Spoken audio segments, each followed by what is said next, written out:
The coffee mug slipped from Mark's trembling hands, shattering against the office floor, just like his carefully constructed walls had crumbled moments before when Claire, his boss of 3 years, had reached across her desk and placed her hand over his. "I know you're scared, Mark," she'd whispered, her eyes holding his. "But am I worth that risk?" And subscribe to catch more stories that will remind you why the heart's greatest gambles often yield life's most precious rewards. Mark Jenkins never planned on raising 8-year-old Emma alone. The single-father routine wasn't something he'd rehearsed for, but life rarely sends a script in advance.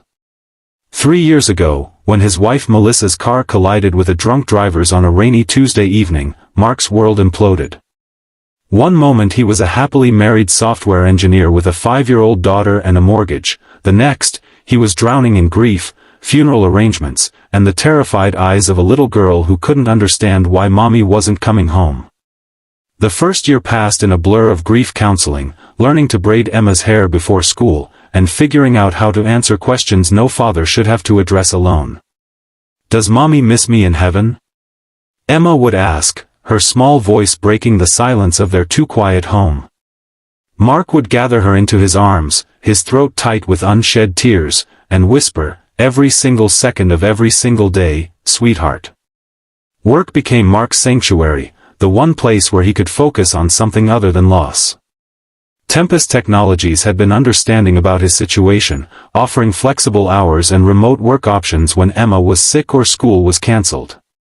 His direct supervisor, Claire Winters, had been particularly supportive, stepping in to cover presentations when Emma's nightmares kept him up all night, or sending him home early when his exhaustion became evident. Claire was everything Mark's chaotic life wasn't: organized, confident, and seemingly unflappable. At 36, she'd climbed the corporate ladder with a determination that earned her both respect and a corner office with a view of the city skyline. Her dark hair was always perfectly styled, her clothes impeccably tailored, and her smile, when she chose to display it, transformed her professional demeanor into something that made Mark's heart skip beats he couldn't afford to miss. "You should ask her out," Mark's sister Jen suggested during one of her weekly dinner visits, 18 months after Melissa's death. She was elbow-deep in soapy dishwater while Mark dried plates beside her. "It's been over a year, Mark. Melissa would want you to be happy." Mark nearly dropped the plate he was drying. "She's my boss, Jen. And I have Emma to think about." "Emma needs to see her dad living, not just existing," Jen replied, handing him another dripping dish.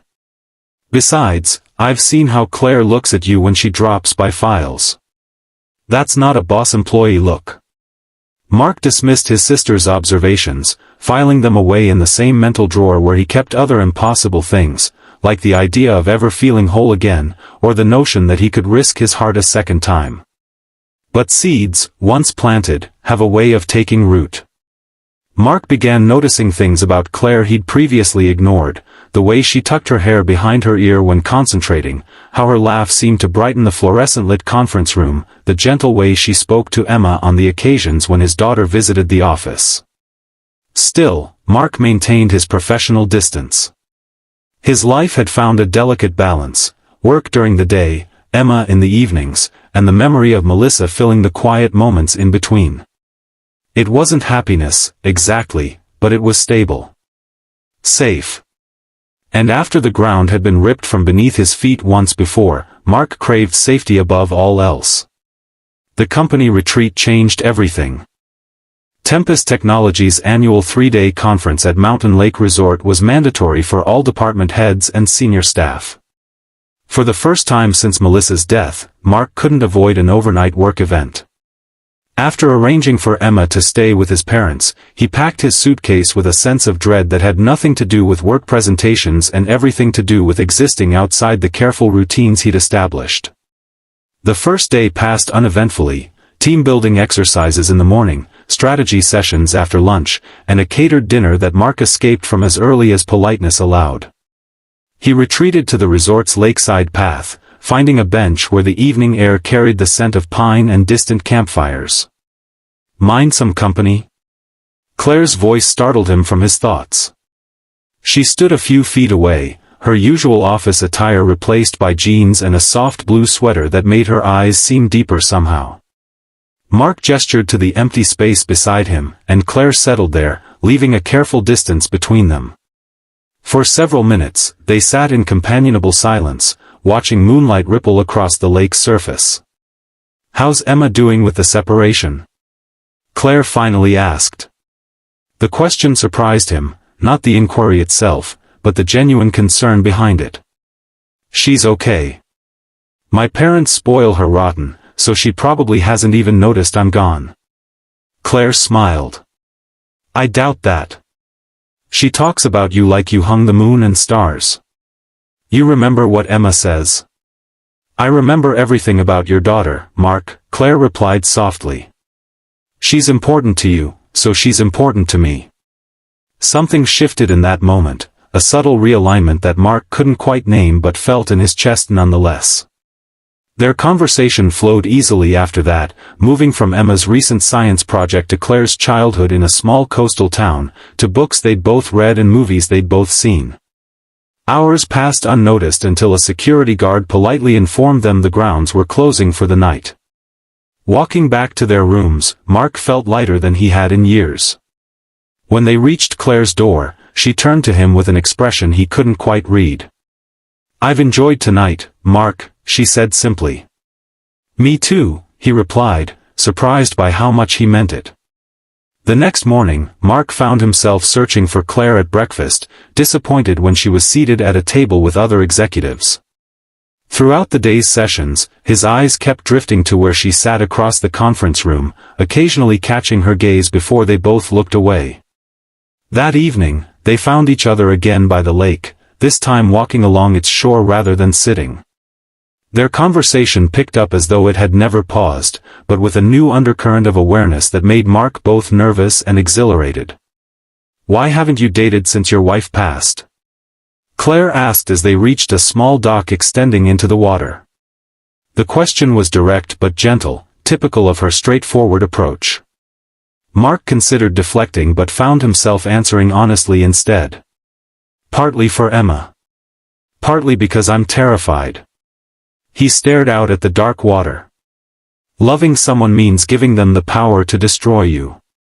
Melissa didn't choose to leave, but the pain was still." He shook his head, unable to find words adequate for the experience.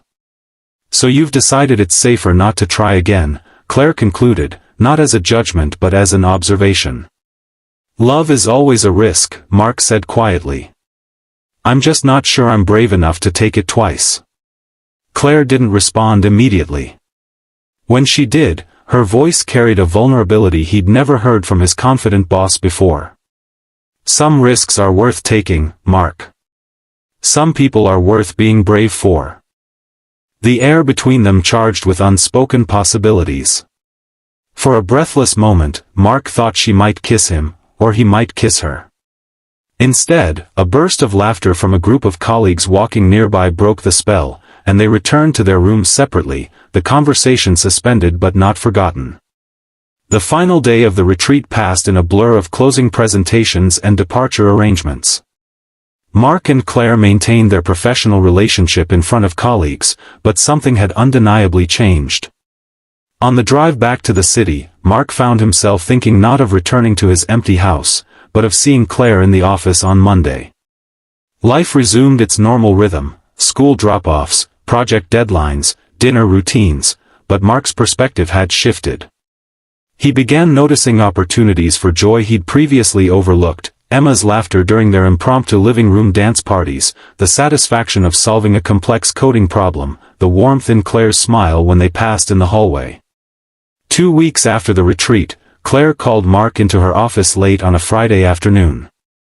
He entered to find her standing by the window, backlit by the setting sun, her professional composure firmly in place. "Close the door, please," she requested, waiting until he complied before continuing. "I've been thinking about our conversation at the lake." Mark's heart hammered against his ribs. "Which part?" "The part about risk."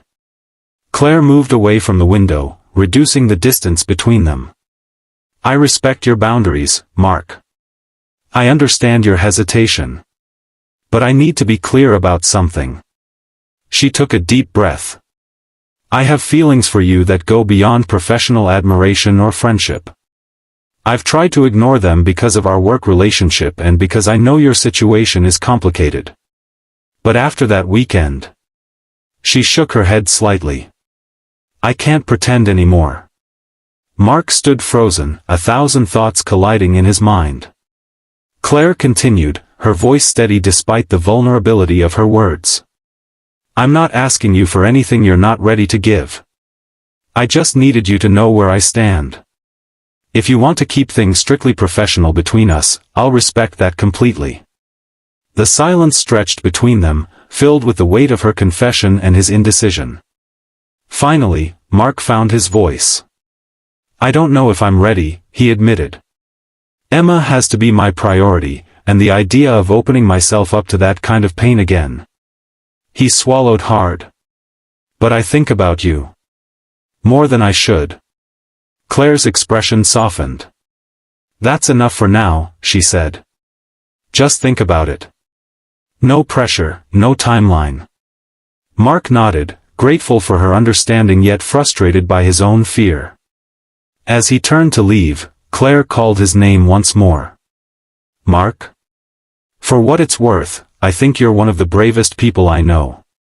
Raising Emma alone, rebuilding your life, that takes courage most people can't imagine.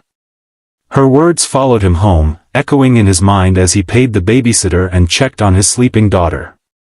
Emma's face was peaceful in slumber, one arm wrapped around the stuffed elephant Melissa had given her for her 4th birthday.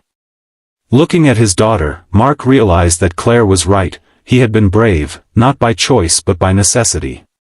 For Emma, he had found strength he never knew he possessed. Could he find that same courage for himself? The question haunted him through a weekend of soccer practice, grocery shopping, and homework help.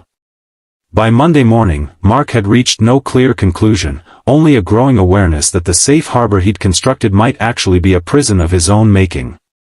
Arriving at the office, he found a memo announcing Claire would be out for the week attending a conference in Chicago. The news brought both relief and disappointment, relief at postponing any awkwardness, disappointment at missing her presence. 3 days into Claire's absence, Emma came down with a fever that kept her home from school. Mark worked remotely, balancing conference calls with temperature checks and soup deliveries. By evening, Emma's fever had broken, but she remained clingy and subdued. "Daddy?" she asked as he tucked her into bed that night. "Do you ever get scared?" Mark sat on the edge of her mattress. "Of course I do, sweetheart. Everyone gets scared sometimes." Emma's small fingers played with the edge of her blanket. "What do you do when you're scared?" "Well," Mark considered, "sometimes I take deep breaths. Sometimes I talk to someone I trust about what's scaring me. And sometimes, I just have to be brave and face the scary thing anyway." "Like when Mommy died?" Emma's question was soft but direct, in the unfiltered way of children. Mark's throat tightened. "Yes, like then." Emma was quiet for a moment. "Miss Claire isn't scared of anything. She told me so when she helped me with my math at your office." "Claire helped you with math?" This was news to Mark. Emma nodded. "When you were in that long meeting. I was doing my homework, and I got stuck on fractions. Miss Claire explained them really good. She said she used to be scared of fractions too, but then she practiced and now they're easy." "That was nice of her," Mark said, a warmth spreading through his chest at the image of Claire patiently helping his daughter. "I like Miss Claire," Emma continued, yawning. "She smells like cookies and doesn't talk to me like I'm a baby. And she makes you smile the way you used to smile at Mommy's pictures." Mark froze, stunned by his daughter's perception. "What do you mean, Em?" But Emma's eyes were already closing, her breathing deepening towards sleep. Mark sat beside her for a long time, considering his daughter's words and the truth they contained. When Claire returned from Chicago the following Monday, Mark was waiting in her office with a coffee, prepared exactly as she liked it, and a resolution that had crystallized during her absence. "Welcome back," he said, offering the cup as she entered. Claire accepted it with surprise. "Thank you. How's Emma feeling?" "Janice mentioned she was sick last week." "Much better," Mark replied. "She actually asked about you." "Did she?" Claire smiled, setting down her briefcase. "I'm fond of her, you know. She's quite the remarkable kid." "She gets that from her mother," Mark said automatically, then paused. "And maybe a little from me too." Claire's eyes met his, recognizing the small but significant shift in his words, the acknowledgement of his own worth that had been absent for so long. "I was wondering," Mark continued before his courage could desert him, "if you might like to join Emma and me for dinner this weekend. Nothing fancy, probably pizza and board games, but—" He took a deep breath. "But it would mean a lot to both of us if you came." The smile that bloomed across Claire's face was answer enough, but her words confirmed it. "I'd love that, Mark. Truly." The week passed in a blur of anticipation and preparation. Mark found himself cleaning corners of the house that hadn't seen a dust cloth since Melissa was alive, while Emma excitedly planned which games to play with their guest. By Saturday evening, both Jenkins were nervously awaiting Claire's arrival. "Do you think she'll like my room?" Emma asked, having spent the afternoon arranging her stuffed animals in precise formation. "She'll love it," Mark assured her, straightening a picture frame for the third time. "Just be yourself, sweetheart. That's more than enough." The doorbell rang at exactly 6 o'clock. Claire stood on the porch holding a small gift bag and wearing jeans and a casual blouse rather than her office attire. The transformation made her seem both more approachable and somehow more beautiful. "Hi," Mark said, suddenly feeling like a teenager on his first date. "Hi yourself," Claire replied with a smile that eased his nerves. Emma appeared beside him, uncharacteristically shy. "Hello, Miss Claire." "Hello, Emma." Claire knelt to the girl's level. "I brought you something." She offered the gift bag. "Your dad mentioned you're interested in astronomy." Emma's face lit up as she pulled out a star projector. "Wow! This is so cool. Can we set it up now, Daddy? Please?" The evening unfolded with a natural ease that surprised Mark. They ate pizza at the kitchen table, played Monopoly, which Claire won handily, and set up the star projector in Emma's room, creating a ceiling full of constellations that Claire helped identify. Throughout it all, Mark watched his daughter and Claire interact, the gentle way Claire listened to Emma's stories, the respect with which she answered questions, the genuine delight she took in his child's company. After Emma finally fell asleep beneath her new stars, Mark and Claire settled on the living room couch with glasses of wine. "Thank you for tonight," Mark said quietly. "Emma hasn't been this animated in a long time." "She's wonderful," Claire replied. "You've done an amazing job with her, Mark." "I'm trying," he admitted. "Some days are better than others." Claire's hand found his on the couch cushion between them. "That's all any of us can do. Try our best each day." Mark looked down at their joined hands, then up to meet her gaze. "The day you told me how you felt, you said I was brave." "I didn't feel brave then. I felt terrified." "Fear and courage aren't opposites," Claire said softly. "They're companions. Courage is feeling the fear and moving forward anyway." "I'm still afraid," Mark confessed. "Of hurting Emma if things don't work out. Of losing someone I care about again. Of changing the life we've built." Claire nodded, understanding in her eyes. "Those are all valid fears. But," Mark continued, turning his hand to properly hold hers, "I'm more afraid of missing something important because I was too scared to try." Emma said something that made me realize, I've been teaching her to be brave in everything except this. "What kind of example am?" "I'll continue the story from where I left off. But, Mark continued, turning his hand to properly hold hers, I'm more afraid of missing something important because I was too scared to try. Emma said something that made me realize, I've been teaching her to be brave in everything except this. What kind of example am I setting if I let fear make my decisions? Claire's fingers tightened around his. What do you want, Mark? Not what you think you should want, or what's safest, what do you actually want? The question hung between them, simple yet profound.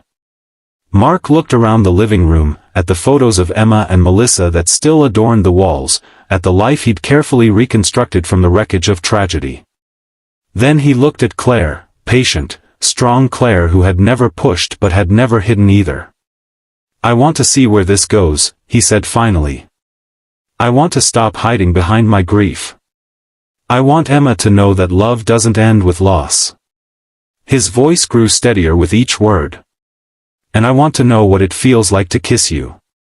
Claire's smile was radiant as she leaned toward him. That, she whispered, is something I can help with. Their first kiss was gentle, tentative, a question and an answer wrapped together. When they parted, Mark felt something he hadn't experienced in years, possibility. We'll take it slow, Claire promised, resting her forehead against his. For Emma's sake and for yours. And yours, Mark added. This affects your life too. Claire nodded, appreciating his consideration. One day at a time, then. One day at a time, he agreed. That night, after Claire had gone home with plans to join them for a museum trip the following weekend, Mark checked on Emma one last time. His daughter slept peacefully beneath her projected stars, unaware of the conversation that had shifted the trajectory of their lives.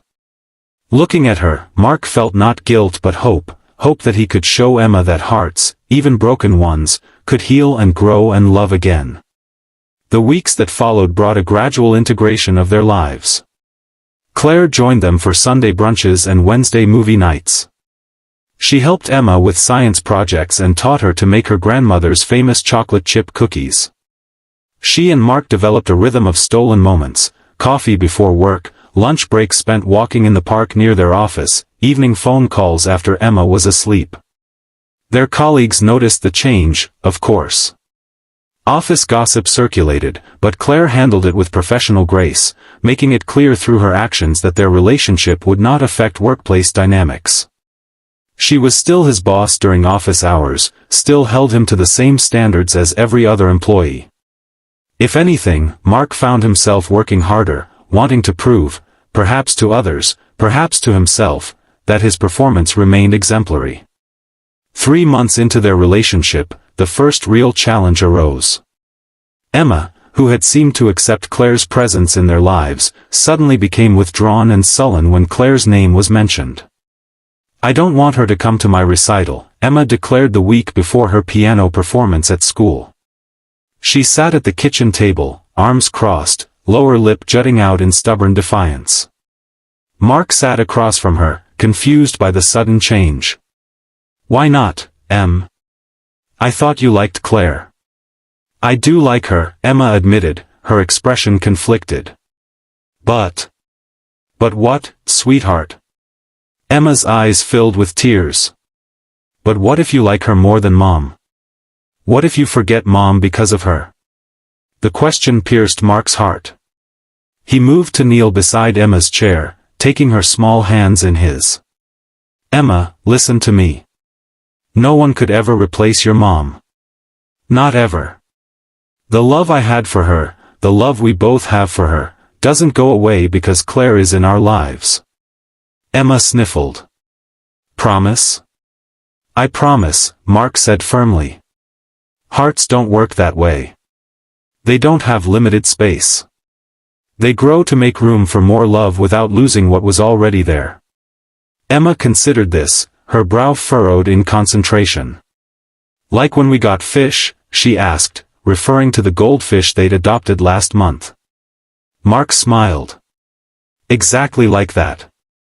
Getting fish didn't make us love each other any less, right? We just had more love to give. Emma nodded slowly, processing the analogy. Can I still keep Mom's picture by my bed even if Claire comes over? Always, Mark assured her. Your mom will always be part of our family, Em. Nothing changes that. That evening, Mark called Claire to explain Emma's concerns. Instead of being hurt or offended, Claire's response was immediate and understanding. Of course she's worried, Claire said. This is all new territory for her. For all of us.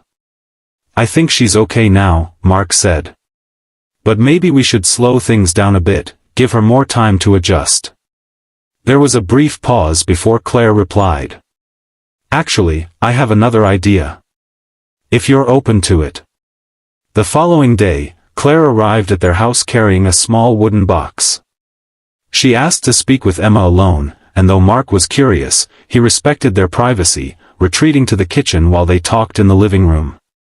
20 minutes later, Emma came running into the kitchen, her eyes bright with excitement. Daddy! Miss Claire brought pictures of her mom. Her mom died too, when she was in college. Mark looked up in surprise as Claire entered behind Emma. He hadn't known this about Claire, she rarely spoke of her family.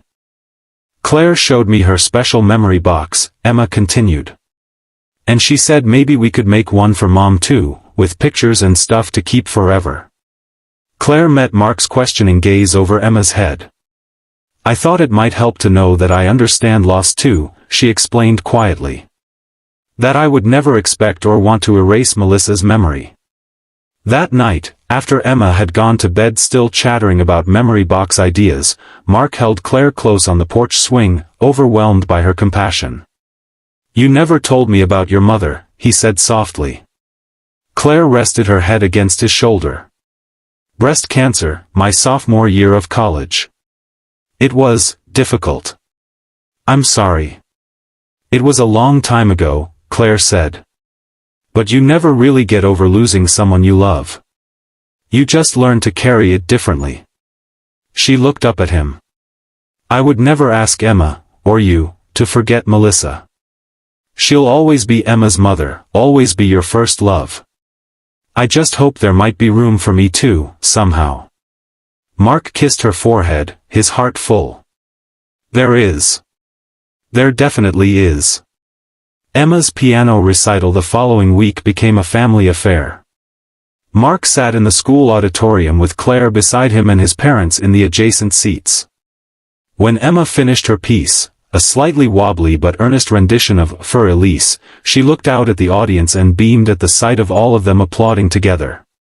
After the performance, Mark's mother pulled him aside while his father chatted with Claire and Emma enjoyed cookies at the reception. She's lovely, Mark, his mother said, nodding toward Claire. Melissa would approve. The comment, unexpected but sincere, brought tears to Mark's eyes. You think so? His mother squeezed his arm. I know so. Melissa loved you too much to want you to be alone forever. She watched as Claire laughed at something Emma said. And that woman clearly adores both of you. 6 months into their relationship, Mark and Claire had settled into a comfortable rhythm. They spent weekends together with Emma, maintained professional boundaries at work, and carved out adult time for dinners and occasional overnight stays when Emma visited her grandparents. It wasn't perfect, there were still moments of adjustment, still times when grief ambushed Mark unexpectedly, still occasional confusion from Emma about where everyone fit in their evolving family structure. But beneath the challenges ran a current of joy that had been absent from Mark's life for too long. On a crisp autumn Saturday, almost exactly a year after their conversation by the lake, Mark invited Claire to join him for a walk while Emma attended a friend's birthday party. They strolled through the park where they'd spent many lunch breaks, the trees now ablaze with fall colors. Do you remember what you said to me in your office that day? Mark asked as they reached a quiet bench overlooking the duck pond. About being worth the risk? Claire nodded, her cheeks pink from the cool air. I remember. Mark took both her hands in his. I was so scared then. Terrified of opening myself up to potential pain again. He smiled softly. But you were right. Some risks are worth taking. You were worth taking that chance. Claire's eyes shimmered with emotion. And now? Now I know that loving again wasn't a betrayal of what I had with Melissa. It was an honor to her memory, proof that she taught me how to love so well that even grief couldn't extinguish that capacity. Mark reached into his pocket and withdrew a small velvet box. Which is why I'm ready to take another risk. Claire's breath caught as he opened the box to reveal a simple but elegant diamond ring. I'm not asking for an immediate answer, Mark said quickly. I know this affects your career, and Emma, and a dozen other considerations. But I want you to know where my heart is. He took a deep breath. I love you, Claire. Emma loves you. We want you in our lives, not as a visitor or a girlfriend, but as family. Tears spilled down Claire's cheeks as she looked from the ring to Mark's face. Are you sure? Really sure? I've never been more certain of anything, Mark replied. Well, except for one thing. What's that? Mark smiled. That love is always a risk, but the right person makes it a risk worth taking every single time. Claire's answer came not in words but in the kiss she pressed to his lips, in the way she held him close as autumn leaves drifted around them, in the whispered yes that carried all the promise of new beginnings. That evening, when they picked up Emma from her party, the three of them sat together on the living room floor, surrounded by photo albums and mementos. We have something to tell you, Em, Mark began carefully. Something important. Emma looked between them, her perceptive eyes taking in their linked hands and nervous smiles. Are you getting married? She asked bluntly. Mark blinked in surprise. How did you know? Emma rolled her eyes with the exaggerated patience of the young explaining something obvious to adults. Because you look at Ms. Claire the way princes look at princesses in my books. And because Grandma said you bought a ring last week. Claire laughed, the tension broken. And how do you feel about that, Emma? About me becoming part of your family officially? Emma considered the question with serious deliberation. Will you still help me with math homework? Absolutely, Claire promised. And can I be in the wedding? We wouldn't have it any other way, Mark assured her. Emma nodded, decision made. Then I think it's a good idea. She crawled into the space between them, creating a small circle of three. Dad says families come in all different shapes. Ours just has a mom in heaven and a mom on earth. Claire's eyes met Mark's over their daughter's head, both of them moved by Emma's simple wisdom and acceptance. Later that night, after Emma was asleep, Mark found Claire standing in the hallway, looking at the family photos that lined the wall, pictures of him and Melissa and baby Emma, moments from a life that had ended too soon but had been filled with love while it lasted. I was thinking, Claire said as he approached, that we should keep these photos up. Add to them, but not replace them. Mark wrapped his arms around her from behind, resting his chin on her shoulder. Building on the foundation, not erasing it. Exactly, Claire turned in his embrace. Your past made you who you are, the man I fell in love with. I would never want to change that. As they stood there in the quiet hallway, surrounded by memories of what had been and possibilities of what could be, Mark realized that the risk he'd been so afraid to take had led him not to more pain, but to healing. Love hadn't guaranteed safety, it never could, but it had offered something far more valuable, the courage to live fully again, to embrace joy without reservation, to build a future that honored the past without being imprisoned by it. And in the end, wasn't that what made any risk worthwhile? The story of the single dad who believed love was always a risk and the boss who asked if she was worth that risk didn't end with a simple happily ever after.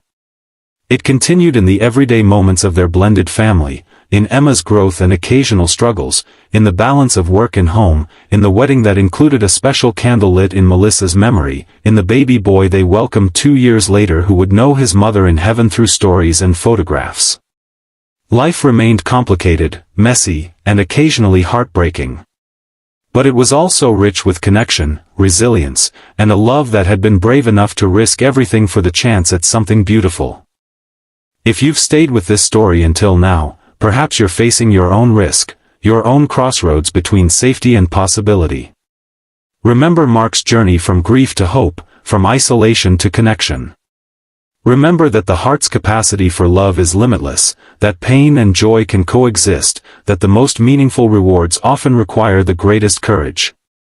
Like this video if Mark and Claire's story touched your heart, and subscribe for more stories that remind us all that while love may always be a risk, the right person makes it a risk worth taking every single time.